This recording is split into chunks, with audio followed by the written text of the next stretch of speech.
ये प्रिय भक्तजनों, आप सभी का एक बार फिर से स्वागत है मेरे चैनल भक्ति की शक्ति में। आज हम सत्यनारायण भगवान की कथा का वर्णन करते हैं। पहला अध्याय।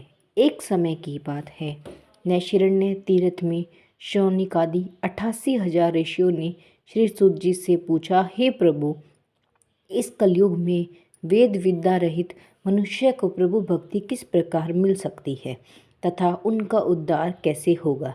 हे मुनि श्रेष्ठ, कोई ऐसा तप बताइए जिससे थोड़े समय में ही पुण्य मिले और मनवांछित फल भी मिल जाए। इस प्रकार की कथा सुनने की हम इच्छा रखते हैं। सर्वशास्त्रों के ज्ञाता सूत जी बोले, हे वैष्णवों में पूज्य, आप सभी ने प्राणियों के हित की बात पूछी है, इसलिए मैं एक ऐसे श्रेष्ठ वक्त को आप लोगों को बताऊंगा जिससे नारद जी ने लक्ष्मी नारायण जी से पूछा था और लक्ष्मीपति ने मुनि श्रेष्ठ नारद जी से कहा था। आप सब इसे ध्यान से सुनिए। एक समय की बात है, योगीराज नारद जी दूसरों के हित की इच्छा के लिए अनेकों लोकों में घूमते हुए मृत्यु लोक में आ पहुँचे। यहाँ उन्होंने अनेक योनियों में जन्मे प्राय सभी मनुष्य को अपने कर्मों द्वारा अनेकों दुखों से पीड़ित देखा। उनका दुख देख नारद जी सोचने लगा कि कैसा यत्न किया जाए जिसके करने से निश्चित रूप से मानव के दुखों का अंत हो जाए। इसी विचार पर मनन करते हुए वह विष्णु लोक में गए। वहाँ वह देवों के ईश भगवान नारायण की स्तुति करने लगे, जिनके हाथों में शंख, चक्र, गदा और पद्म थे। गले में वर्णमाला पहने हुए थे। स्तुति करते हुए नारद जी बोले, हे भगवान, आप अत्यंत शक्ति से संपन्न हैं। मन तथा वाणी भी आपको नहीं पा सकती। आपका आदि, मध्य तथा अंत नहीं है। निर्गुण स्वरूप सृष्टि के कारण भक्तों के दुखों को दूर करने वाले आपको मेरा नमस्कार है। नारद जी की स्तुति सुन विष्णु भगवान बोले, हे मुनिश्रेष्ठ, आपके मन में क्या बात है? आप किस काम के लिए पधारे हैं, उसे निसंकोच कहो। इस पर नारद मुनि बोले कि मृत्यु लोक में अनेक योनियों में जन्मे मनुष्य अपने कर्मों के द्वारा अनेक दुखों से दुखी होकर रहे हैं। हे नाथ, आप मुझ पर दया रखते हैं तो बताइए कि मनुष्य थोड़े प्रयास से ही अपने दुखों को कैसे छुटकारा पा सकते हैं। श्री हरि बोले, हे नारद मुनि, मनुष्यों की भलाई के लिए तुमने बहुत अच्छी बात पूछी है। जिसके करने से मनुष्य मोह से छूट जाता है, वह बात मैं कहता हूँ, उसे सुनो। स्वर्गलोक व मृत्युलोक दोनों में एक दुर्लभ उत्तम व्रत है जो पुण्य देने वाला है। आज प्रेमवश होकर मैं तुमसे कहता हूँ। श्री सत्यनारायण भगवान का यह व्रत अच्छी तरह विधि विधान पूर्वक करके मनुष्य तुरंत ही यहाँ सुख भोग कर मरने पर मोक्ष को पाता है। श्री हरि के वचन सुन नारद जी बोले कि उस व्रत का क्या फल है और उसका विधान क्या है। यह व्रत किसने किया था, इस व्रत को किस दिन करना चाहिए, सभी कुछ विस्तार से बताइए। नारद की बात सुनकर श्री हरि बोले, दुख व शोक को दूर करने वाला यह व्रत सभी स्थानों पर विजय दिलाने वाला है। मानव को भक्ति व श्रद्धा के साथ शाम को श्री सत्यनारायण की पूजा धर्मपरायण होकर ब्राह्मणों व बंधुओं के साथ करनी चाहिए। भक्ति भाव से ही नैवेद्य, केले का फल, घी, दूध और गेहूं का आटा सवाए ले। गेहूं के स्थान पर साठी का आटा, शक्कर तथा गुड़ लेकर वह सभी भक्षण योग्य पदार्थों को मिलाकर भगवान का भोग लगाए। ब्राह्मणों सहित बंधु बांधवों को भी भोजन कराएं। उसके बाद स्वयं भोजन करें। भजन कीर्तन के साथ भगवान की भक्ति में लीन हो जाए। इस तरह से सत्यनारायण भगवान का यह व्रत करने पर मनुष्य की सारी इच्छाएं निश्चित रूप से पूरी होती हैं। इस कली काल अर्थात कलयुग में मृत्यु लोक में मोक्ष का यही एक सरल उपाय बताया गया है। इति श्री सत्यनारायण व्रत कथा का प्रथम अध्याय समाप्त। बोलो सा।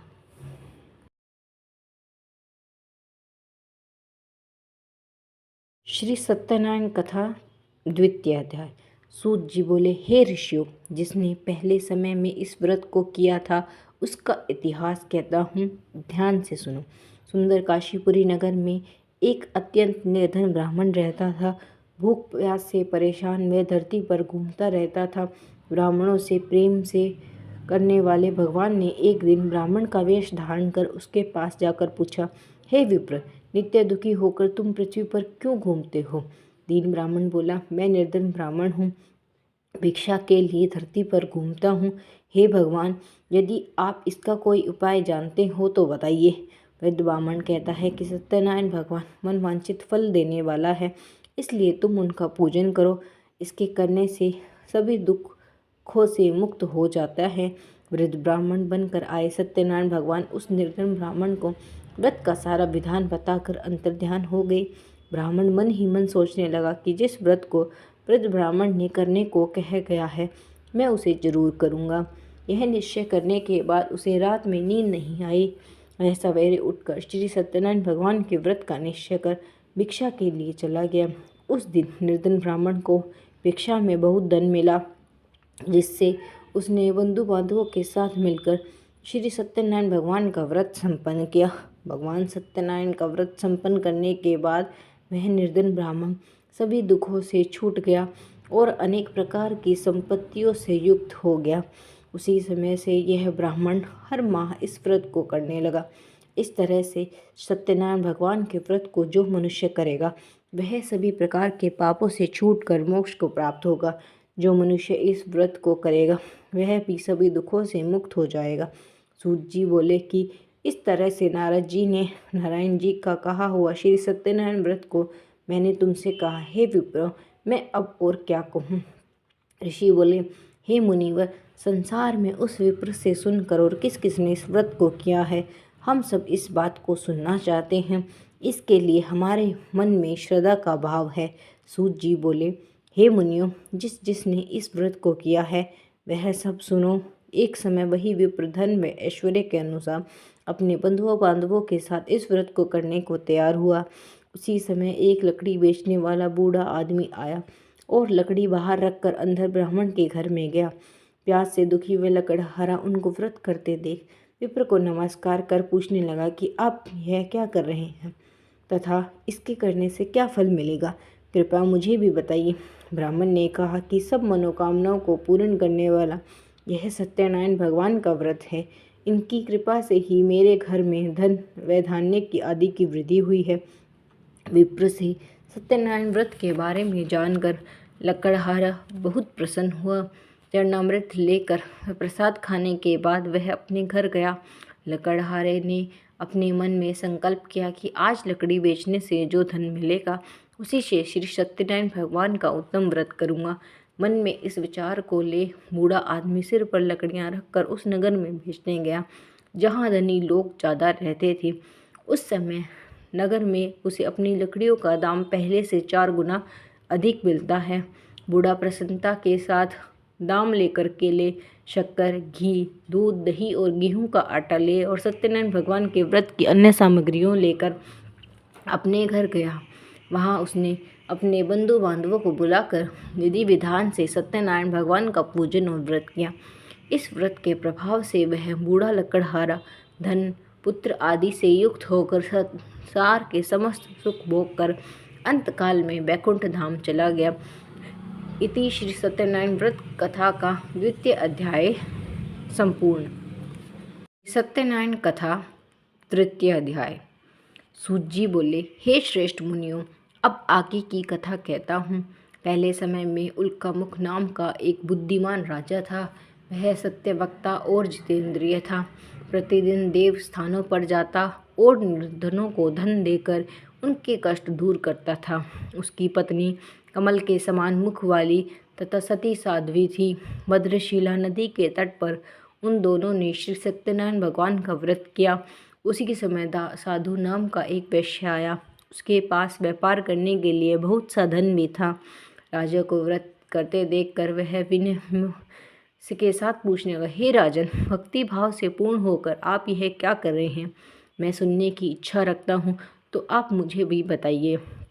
राजा बोले, हे साधु, अपने बंधु बांधवों के साथ पुत्रादि की प्राप्ति के लिए एक महान शक्तिमान श्री सत्यनारायण भगवान का व्रत व पूजन कर रहा हूँ। राजा के वचन सुन साधु आदर से बोला, हे राजन, मुझे इस व्रत का सारा विधान कहिए। आपके कथा अनुसार मैं भी इस व्रत को करूँगा। मेरी भी संतान नहीं है और इस व्रत को करने से निश्चित रूप से मुझे संतान की प्राप्ति होगी। राजा से व्रत का सारा विधान सुन व्यापार से निवृत्त हो वह अपने घर गया। साधु वैश्य ने अपनी पत्नी को संतान देने वाले इस व्रत का वर्णन कह सुनाया और कहा कि जब मेरी संतान होगी तब मैं इस व्रत को करूँगा। साधु ने इस तरह के वचन अपनी पत्नी लीलावती से कहे। एक दिन लीलावती पति के साथ आनंदित हो सांसारिक धर्म से प्रवृत्त होकर सत्यनारायण भगवान की कृपा से गर्भवती हो गई। 10वें महीने में उसके गर्भ से एक सुंदर कन्या ने जन्म लिया। दिनों दिन वह ऐसे बढ़ने लगी जैसे कि शुक्ल पक्ष का चंद्रमा बढ़ता है। माता पिता ने अपनी कन्या का नाम कलावती रखा। एक दिन लीलावती ने मीठे शब्दों में अपने पति को याद दिलाया कि आपने सत्यनारायण भगवान के जिस व्रत को करने का संकल्प लिया था उसे करने का समय आ गया है। आप इस व्रत को करिए। साधु बोला कि हे प्रिय, मैं इस व्रत को उसके विवाह पर करूँगा। इस प्रकार अपनी पत्नी को आश्वासन देकर वह नगर को चला गया। कलावती पिता के घर में रहकर दिनों दिन बड़ी होने लगी। साधु ने एक बार नगर में अपनी कन्या को सखियों के साथ देखा तो तुरंत ही दूत को बुलाया और कहा कि मेरी कन्या के योग्य वर देख कर आओ। साधु की बात सुनकर दूत कंचन नगर में पहुंचा और वहां देखभाल कर लड़की के सुयोग्य वाणिक पुत्र को ले आया। सुयोग्य लड़के को देख साधु ने बंधु बांधवों को बुलाकर अपनी पुत्री का विवाह कर दिया। लेकिन दुर्भाग्य की बात से कि साधु ने अभी भी श्री सत्यनारायण भगवान का व्रत नहीं किया। इस पर श्री भगवान क्रोधित हो गए और श्राप दिया कि साधु को अत्यधिक दुख मिलेंगे। अपने कार्य में कुशल साधु बनिया जमाई को लेकर समुद्र के पास स्थित होकर रतनासारपुर नगर में गया। वहां जाकर दामाद ससुर दोनों मिलकर चंद्रकेतु राजा के नगर में व्यापार करने लगे। एक दिन भगवान सत्यनारायण की माया से एक चोर राजा का धन चुरा कर भाग रहा था। उसने राजा के सिपाहियों को अपना पीछा करते देख चुराया हुआ धन बाहर रख दिया जहां साधु अपने जमाई के साथ ठहरा हुआ था। राजा के सिपाहियों ने साधु वैश्य के पास राजा का धन पड़ा देखा तो वह ससुर जमाई दोनों को बांधकर प्रसन्नता के साथ राजा के पास ले आए और कहा कि उन दोनों चोरों को हम पकड़ लाए हैं, आप आगे की कार्यवाही की आज्ञा दें। राजा की आज्ञा से उन दोनों को कठिन कारावास में डाल दिया गया और उनका सारा धन भी उनसे छीन लिया गया। श्री सत्यनारायण भगवान के श्राप से साधु की पत्नी भी बहुत दुखी हुई। घर में जो धन रखा था उसे चोर चुरा कर ले गए। शारीरिक तथा मानसिक पीड़ा व भूख प्यास से अति दुखी हो अन्न की चिंता में कलावती एक ब्राह्मण के घर गई। वहाँ उसने श्री सत्यनारायण भगवान का व्रत होते देखा। फिर कथा भी सुनी। वह प्रसाद ग्रहण कर रात को घर वापस आई। माता ने कलावती से पूछा कि हे पुत्री, अब तक तुम कहाँ थी? तेरे मन में क्या है? कलावती ने अपनी माता से कहा, हे माता, मैंने एक ब्राह्मण के घर में श्री सत्यनारायण भगवान का व्रत करते हुए देखा। कन्या के ऐसे वचन सुनकर लीलावती भगवान के पूजन की तैयारी करने लगी। लीलावती ने परिवार व बंधुओं से श्री सत्यनारायण भगवान का पूजन किया और उसने वर मांगा कि मेरे पति तथा जमाई शीघ्र घर आ जाए। साथ ही यह भी प्रार्थना की कि हम सबका अपराध क्षमा करें। श्री सत्यनारायण भगवान इस व्रत से संतुष्ट हो गए और राजा चंद्रकेतु को सपने में दर्शन देकर कहा, हे राजन, तुम उन दोनों वैश्यों को छोड़ दो। तुमने उनका जो धन लिया है उसे वापस कर दो। अगर तुमने ऐसा नहीं किया तो मैं तुम्हारा सारा धन व राज्य व संतान सभी को नष्ट कर दूंगा। राजा को यह सब कहकर भगवान अंतर्ध्यान हो गए। प्रातःकाल राजा सभा में राजा ने अपना सपना सुनाया। फिर बोले कि वाणिक पुत्रों को कैद से मुक्त कर सभा में लाओ। दोनों ने आते ही राजा को प्रणाम किया।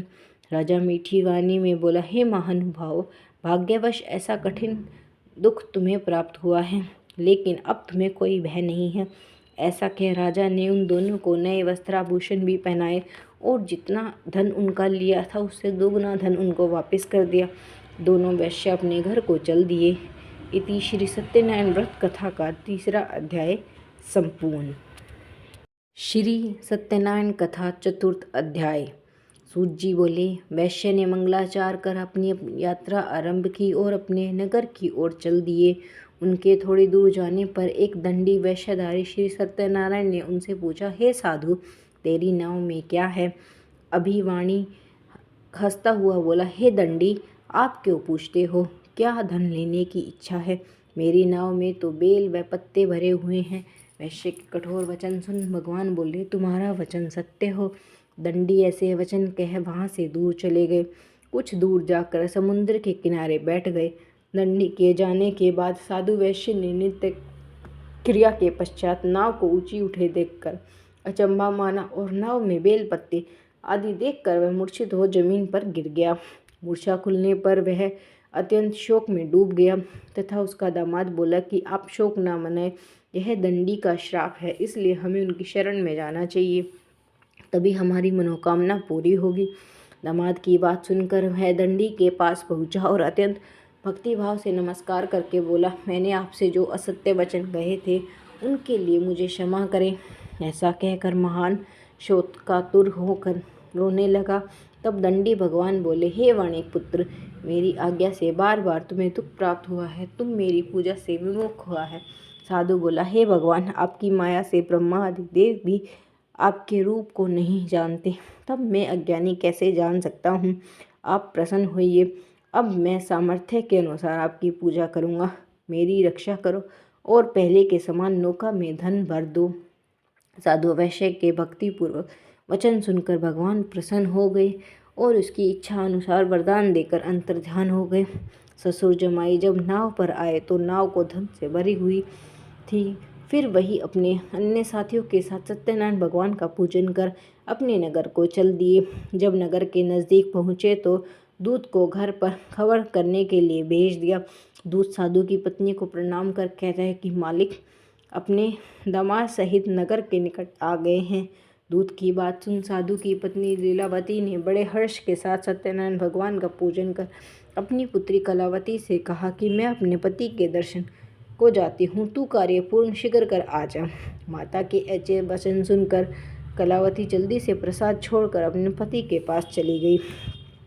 प्रसाद की अवज्ञा के कारण श्री सत्यनारायण भगवान रुष्ट हो गए और नाव सहित उसके पति को पानी में डुबो दिया।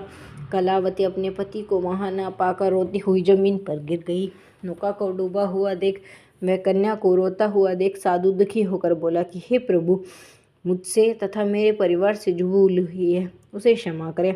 साधु के दीन वचन सुनकर श्री सत्यनारायण भगवान प्रसन्न हो गए और आकाशवाणी हुई, हे साधु, तेरी कन्या मेरा प्रसाद को छोड़कर आई है, इसलिए उसका पति अदृश्य हो गया है। यदि वह घर जाकर प्रसाद खाकर लौटती है तो इससे इसका पति अवश्य मिलेगा। ऐसी आकाशवाणी सुन कलावती घर पहुंचकर प्रसाद ग्रहण करती है और फिर आकर अपने पति के दर्शन करती है। उसके बाद अपने बंधु बांधवों सहित श्री सत्यनारायण भगवान का विधि विधान से पूजन करता है तथा इस लोक से सुख भोग व अंत में स्वर्ग को जाता है। इति श्री सत्यनारायण व्रत का चतुर्थ अध्याय संपूर्ण। सत्यनारायण कथा पंचम अध्याय।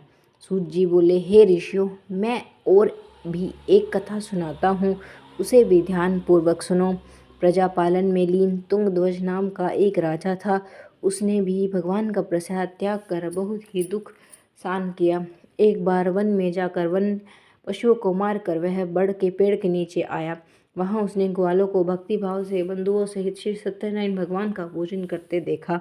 अभिमानवश राजा ने उन्हें देखकर भी पूजा स्थान में नहीं गया और ना ही उनसे भगवान को नमस्कार किया। ग्वालों ने राजा को प्रसाद दिया, लेकिन वह प्रसाद नहीं खाया और प्रसाद को वहीं छोड़कर अपने नगर को चल गया। जब वह नगर में पहुंचा तो वहाँ सब कुछ तहस नहस हुआ, तो वह शीघ्र ही समझ गया कि यह सब भगवान ने ही किया है। वह दोबारा ग्वालों के पास पहुंचा और विधि पूर्वक पूजा करके प्रसाद खाया तो श्री सत्यनारायण भगवान की कृपा से सब कुछ पहले जैसा हो गया।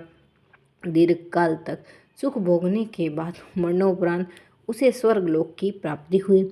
जो मनुष्य परम दुर्लभ व्रत को करेगा तो श्री सत्यनारायण भगवान की अनुकंपा से उसे धन धान्य की प्राप्ति होगी। निर्धन धनी हो जाता है और भय मुक्त जीवन हो जाता है। संतानहीन मनुष्य को संतान सुख मिलता है और सारे मनोरथ पूर्ण होने पर मानव अंतकाल में वैकुंठ को जाता है। सूत जी बोले, जिन्होंने पहले इस व्रत को किया अब उनके दूसरे जन्म की कथा कहता हूँ। वृद्ध शतानंद ब्राह्मण ने सुदामा का जन्म लेकर मोक्ष की प्राप्ति की। लकड़हारे ने अगले जन्म में निषाद बनकर मोक्ष प्राप्त किया। उल्का नामक का राजा दशरथ होकर बैकुंठ गए। साधु नाम के वैश्य ने मोरध्वज बनकर अपने पुत्रों को आरे से चीर कर मोक्ष पाया। महाराज तुंगध्वज ने स्वयंभू होकर भगवान से भक्ति युक्त होकर कर मोक्ष का पाया। इति श्री सत्यनारायण व्रत कथा का 5वां अध्याय संपूर्ण। अगर आपको मेरी कथा अच्छी लगे तो मेरी कथा को लाइक कीजिए, चैनल को सब्सक्राइब कीजिए और मेरी कमेंट करके बताइए मेरी कथा आपको कैसी लगी। धन्यवाद।